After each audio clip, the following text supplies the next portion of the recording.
Hello friends, स्वागत है आप सभी का इस चैनल में।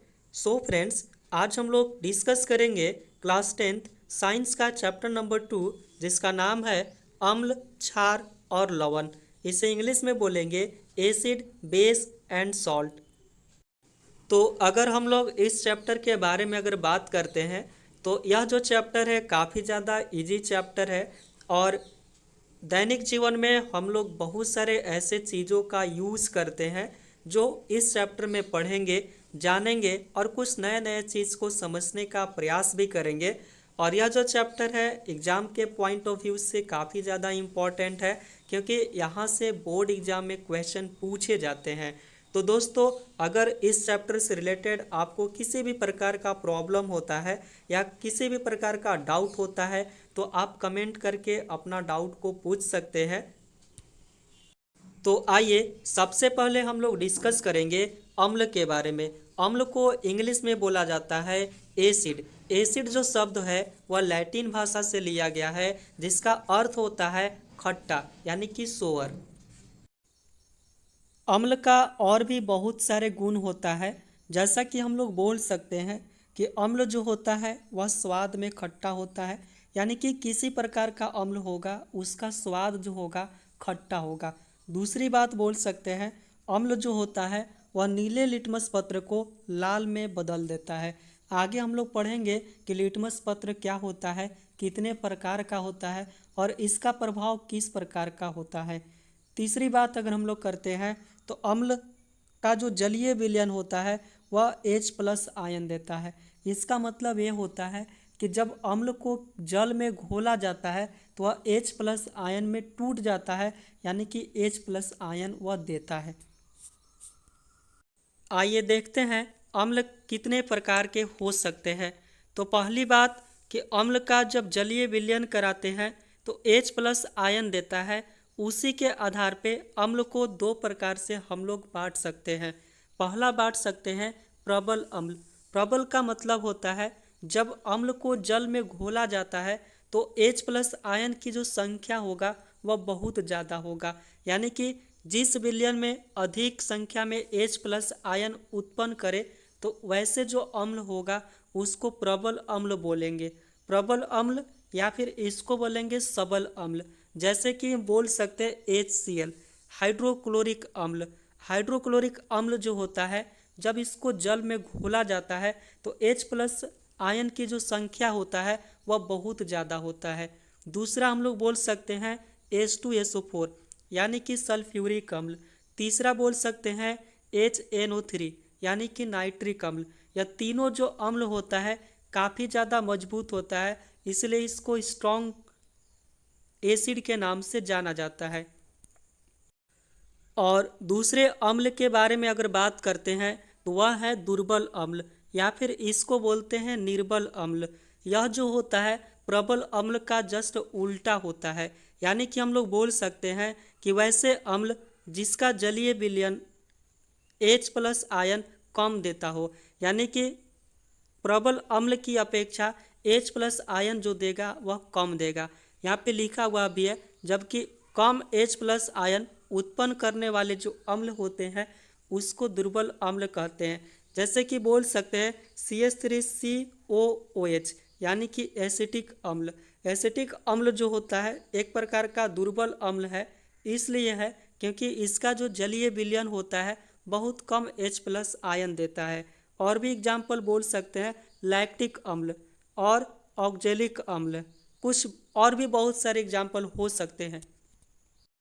और इसी प्रकार से बोल सकते हैं सांद्र अम्ल। सांद्र अम्ल का मतलब होता है कि कोई भी वैसा अम्ल जिसका जलीय विलयन में अम्ल की मात्रा जो हो वह ज़्यादा हो और जल का जो मात्रा हो कम हो। यानी कि हम क्या बनाए, सॉल्यूशन बनाए, यानी कि विलयन बनाए, उस विलयन में अम्ल का जो क्वांटिटी है वह ज़्यादा है और जल का क्वांटिटी है वह कम है, तो वैसे अम्ल को बोलेंगे सांद्र अम्ल। और तनु अम्ल की अगर बात करते हैं तो इसमें जल का मात्रा जो होगा वह ज़्यादा होगा और अम्ल की जो मात्रा होगा वह कम होगा। तो इस प्रकार के जो अम्ल होगा उसको बोलेंगे तनु अम्ल। दोस्तों, देखा जाए तो अम्ल दो ही प्रकार के हो सकते हैं, एक हो सकता है उसको बोलेंगे प्राकृतिक अम्ल। प्राकृतिक अम्ल वैसे अम्ल को बोलेंगे जो पेड़ पौधे से बनाया जाएगा, यानी कि प्रकृति द्वारा दिया गया है। जैसे कि बोल सकते हैं ऑक्जेलिक अम्ल। आगे हम लोग पढ़ेंगे कि अम्ल कौन कौन से वैसे पदार्थ होते हैं जिसमें अम्ल पाया जाता है। तो ऑक्जेलिक अम्ल जो होता है वह एक प्रकार का प्राकृतिक अम्ल है। फिर बोल सकते हैं हम लोग सिट्रिक अम्ल। सिट्रिक अम्ल जो होता है वह प्राकृतिक पदार्थों में पाया जाता है।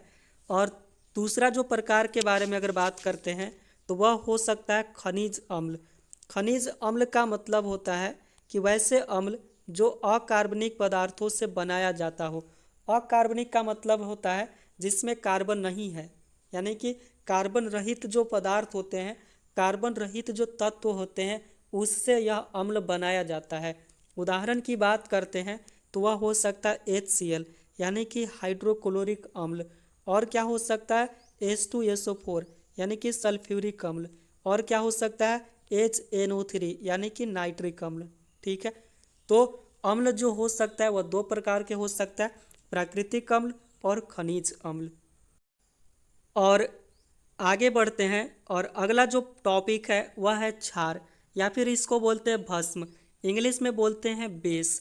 तो अगर हम लोग क्षार के बारे में अगर बात करते हैं तो क्षार जो होता है वह स्वाद में कड़वा होता है, यानी कि उसका जो स्वाद होगा बिल्कुल कड़वा होगा।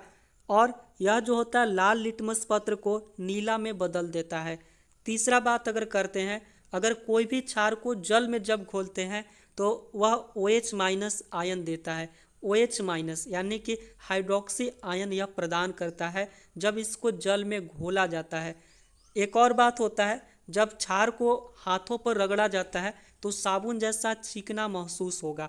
तो वैसे पदार्थ को हम लोग बोलेंगे क्षार, या फिर बोल सकते हैं भस्म। और देखा जाए तो कुछ वैसे क्षार होते हैं जिसका जलीय विलयन जो होता है OH माइनस अधिक संख्या में देता है, यानी कि जिसको जल में घोलेंगे तो OH आयन की जो संख्या होगा वह बहुत ज़्यादा उत्पन्न करे। तो वैसे क्षार को बोलते हैं हम लोग प्रबल क्षार।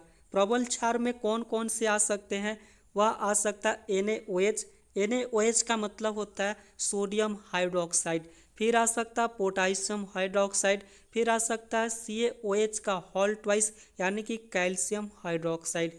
और कुछ इसी प्रकार के हो सकते हैं जिसमें OH माइनस का जो आयन होगा वह कम मात्रा में होगा, यानी कि वैसे क्षार जिसका जलीय विलयन जो होगा वह OH माइनस जो होगा वह कम मात्रा में उत्पन्न करेगा। तो वैसे क्षार को हम लोग बोलेंगे दुर्बल क्षार। जैसा कि बोल सकते हैं NH4OH। NH4OH का मतलब हो गया अमोनियम हाइड्रोक्साइड। दोस्तों इसमें एक बात जो है काफ़ी ज़्यादा इम्पॉर्टेंट है, वह है अल्कली। अल्कली का मतलब होता है कि वैसे क्षार जो जल में घुलनशील हो, यानी कि जल में घुलने वाले जो क्षार होते हैं उसको अल्कली बोलेंगे। सब क्षार को अल्कली नहीं बोलेंगे, जो जल में घुल सकता है उसी को अल्कली बोलेंगे। जैसा कि बोल सकते NaOH, यानी कि सोडियम हाइड्रोक्साइड। और बोल सकते पोटासियम हाइड्रोक्साइड, मैग्नीशियम हाइड्रोक्साइड। और यदि हम लोग लवण की बात करते हैं, लवण यानी कि सॉल्ट। सॉल्ट जो होता है वह अम्ल और क्षार की परस्पर अभिक्रिया से प्राप्त होता है, यानी कि जब अम्ल और क्षार एक दूसरे से अभिक्रिया करते हैं तो जो प्रोडक्ट में जो बनेगा वह लवण होता है। आगे हम लोग बहुत सारे रिएक्शन पढ़ने वाले हैं, वहाँ पे देखेंगे कि लवण किस प्रकार से बनाया जाता है। जैसा कि बोल सकते हैं NaCl, यानी कि सोडियम क्लोराइड।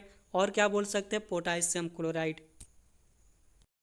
अब आइए देखते हैं कि सूचक क्या होते हैं। सूचक को इंग्लिश में बोलते हैं इंडिकेटर। सूचक का मतलब होता है कि अगर कोई अननोन विलयन दिया हुआ हो और इस विलयन को पता करना हो कि यह अम्लीय है या क्षारीय है, तो इसको पता करने के लिए हम लोग सूचक का प्रयोग करते हैं। यानी कि सूचक किसी दिए गए विलयन में अम्ल या क्षार की उपस्थिति को पता लगाता है, यानी कि सूचक जो होता है इसमें अम्ल है या क्षार है उसको पता करता है। और कैसे पता करेगा, तो सूचक का जो रंग होगा या फिर गंध होगा वह अम्लीय या क्षारीय माध्यम में बदल जाता है। तो वैसे पदार्थ को हम लोग बोलेंगे सूचक, जो अम्ल और क्षार की उपस्थिति को पता लगाए। अगर हम लोग सूचक के प्रकार के बारे में अगर बात करते हैं तो सूचक बहुत प्रकार के हो सकते हैं, लेकिन यहाँ पे कुछ प्रकार दिया हुआ है जो हम लोगों के लिए इम्पॉर्टेंट है। पहला है प्राकृतिक सूचक, यानी कि नेचुरल इंडिकेटर। नेचुरल इंडिकेटर का मतलब होता है वैसे सूचक जो प्राकृतिक स्रोतों से प्राप्त हो, तो वैसे सूचक को बोलेंगे प्राकृतिक सूचक। जैसे कि बोल सकते लिटमस, हल्दी बोल सकते, चाइना रोज बोल सकते, लाल गोभी बोल सकते, फिनॉल फतेलिन बोल सकते, यानी कि बहुत सारे एग्जाम्पल हो सकते हैं। तो प्राकृतिक सूचक जो होगा प्राकृतिक स्रोतों से प्राप्त होगा। तो आइए सबसे पहले हम लोग बात करेंगे लिटमस के बारे में। लिटमस विलयन का जो रंग होता है वह बैगनी रंग का होता है, जो थैलाफाइटा समूह के लाइकेन जो पौधा होता है उससे निकाला जाता है। यानी कि जो लिटमस होता है थैलाफाइटा समूह के जो लाइकेन जो पौधा होता है उससे निकाला जाता है। नेचुरली अगर देखा जाए तो जो लिटमस होता है उसका जो रंग होता है वह बैगनी रंग का होता है। जब उसमें अम्ल या क्षारक मिलाया जाता है तब उसका रंग बदल जाता है, वह हम लोग आगे देखेंगे। लेकिन देखा जाए तो जो लिटमस होता है उसका जो रंग होता है वह बैगनी रंग का होता है। अब आइए हम लोग बात करते हैं लिटमस पत्र के बारे में। लिटमस पत्र एक प्रकार का इंडिकेटर होता है और यह दो प्रकार के हो सकता है। एक होता है जिसको बोलते हैं नीला और दूसरा बोल सकते हैं लाल, यानी कि उसको रंग के आधार पे इसको अलग अलग बांट सकते हैं। और क्या बोल सकते हैं कि अम्ल जो होता है वह नीला लिटमस पत्र को लाल कर देता है, यानी कि जो नीला जो लिटमस पत्र होगा उसको लाल में बदल देगा। और इसी का जस्ट उल्टा होगा क्षार। क्षार जो होगा वह लाल लिटमस पत्र को नीला में बदल देता है। और अगला जो प्रकार है वह है हल्दी। हल्दी एक प्रकार का प्राकृतिक सूचक होता है और इसका जो रंग होता है वह पीला रंग का होता है। कई बार हम लोगों ने ऐसा देखा है कि जब सफ़ेद कपड़ा पर सब्जी का दाग लग जाता है तो इसको हम लोग साबुन से धोने का प्रयास करते हैं। जब साबुन से धोते हैं तो वह जो पीला रंग का जो दाग होता है वह भूरा लाल में बदल जाता है। यानी कि साबुन जो होता है वह क्षारीय प्रकृति का होता है। जैसे ही हल्दी के संपर्क में आता है तो हल्दी का रंग पीला से भूरा लाल में बदल जाता है। तो इससे पता चलता है कि जो साबुन जो है वह क्षारीय प्रकृति का है और हल्दी जो है एक प्रकार का सूचक का काम करता है। जबकि देखा जाए तो अम्ल के साथ हल्दी का रंग में कोई परिवर्तन नहीं होता है और क्षार के साथ इसका जो रंग होता है वह भूरा लाल में बदल जाता है। और अगला जो प्रकार है वह है कृत्रिम या फिर बोल सकते हैं संश्लेषित सूचक। इसको इंग्लिश में बोलेंगे सिंथेटिक इंडिकेटर, यानी कि वैसे सूचक जो प्राकृतिक नहीं होते हैं, यानी कि रासायनिक पदार्थों से बनाए गए होते हैं। तो वैसे जो सूचक होंगे उसको बोलेंगे कृत्रिम। कृत्रिम का मतलब होता है जिसको लैब में बनाया जा सकता है। एग्जाम्पल की अगर बात करते हैं तो मिथाइल ऑरेंज हो गया या फिर फिनॉल फतेलिन हो गया। इसका भी जो उपयोग जो किया जाता है अम्ल और क्षार को जांचने के लिए इसका उपयोग किया जाता है। और इसी प्रकार से अगला सूचक के बारे में अगर बात करते हैं तो वह है गंधीय सूचक। गंधीय कहने से पता चल रहा है कि गंध से अम्ल और क्षार को अलग किया जाएगा। इसको इंग्लिश में बोलते हैं ऑल्फैक्टरी इंडिकेटर। ऑल्फैक्टरी जो इंडिकेटर होते हैं वैसे पदार्थ होते हैं जिनका जो गंध होता है अम्लीय या क्षारीय माध्यम में बदल जाता है। तो वैसे सूचक को बोलेंगे गंधीय सूचक। जैसे कि बोल सकते हैं वैनिला या फिर प्याज या फिर क्या बोल सकते हैं लौंग। और आप इस टेबल को देख सकते हैं, इस टेबल में तीनों आपका इंडिकेटर है। एक है प्राकृतिक सूचक, दूसरा है कृत्रिम सूचक और क्या है गंधीय सूचक। यहाँ पे उसका प्रकार दिया हुआ है और यहाँ पे अम्ल के साथ कैसा परिवर्तन होगा उसका रंग या गंध में उसको दिया गया है। और यहाँ पे है क्षार के साथ परिवर्तन, यानी कि क्षार के साथ कैसा रंग में बदलेगा या कैसा गंध में बदलेगा। अगर हम लोग सबसे पहले बात करते हैं लिटमस पत्र का तो वह लाल में बदल जाएगा। नीला से क्या में बदलेगा लाल में। और यह जो क्षार जो होता है वह लाल से नीला में बदल जाता है। लाल पत्ता गोभी का अगर रस है तो वह लाल रंग में बदलेगा अम्ल के साथ, और क्षार के साथ हरा रंग में बदल जाएगा। लेकिन हल्दी के बारे में बात करते हैं तो हल्दी जो होगा अम्ल के साथ कोई बदलाव नहीं होगा, जबकि देखा जाए क्षार के साथ लाल भूरा रंग में बदल जाता है। चौथा अगर बात करते हैं तो वह है हाइड्रेजिया के फूल का रस। हाइड्रेजिया के फूल का जो रस होता है अम्ल के साथ नीला रंग देता है और क्षार के साथ गुलाबी रंग देता है। और इसी प्रकार से हम लोग बोल सकते हैं कृत्रिम सूचक। कृत्रिम सूचक के बारे में अगर बात किया जाए तो पहला नंबर में आता है फिनोल्फथेलिन। फिनोल्फथेलिन जो होता है वह अम्ल के साथ कोई रंग नहीं देता, यानी कि रंगहीन होता है, जबकि क्षार के साथ गुलाबी रंग देता है। और इसके आगे जो होता है वह होता है मिथाइल ऑरेंज। मिथाइल ऑरेंज अम्ल के साथ लाल रंग देगा, जबकि क्षार के साथ पीला रंग देता है। और अगला गंधीय सूचक के बारे में अगर बात करते हैं तो गंधीय सूचक में सबसे पहला बात करते हैं प्याज। प्याज का जो रस होता है वह अम्ल के साथ बहुत ही तीक्ष्ण गंध देगा, लेकिन अगर क्षार के साथ अगर देखा जाए तो कोई गंध नहीं देता है। उसी प्रकार से वैनिला के अगर बारे में बात करते हैं तो वह जैसा गंध होता है वैसा ही रहता है, और अगर क्षार के साथ देखा जाए तो कोई गंध नहीं हो सकता है। और लौंग का तेल के अगर बारे में बात करते हैं तो अम्ल के साथ समान गंध रहता है, यानी कि उसमें भी कोई परिवर्तन नहीं होता है, जैसा अम्ल का गंध होगा वैसा ही रहेगा, लेकिन इसमें कोई गंध नहीं होगा, क्षार के साथ कोई गंध नहीं होगा। तो यह जो टेबल है काफ़ी ज़्यादा इम्पॉर्टेंट है, आप इसको इजीली इसको याद रख सकते हैं। गाइज आई होप कि यह वीडियो आपको पसंद आया होगा।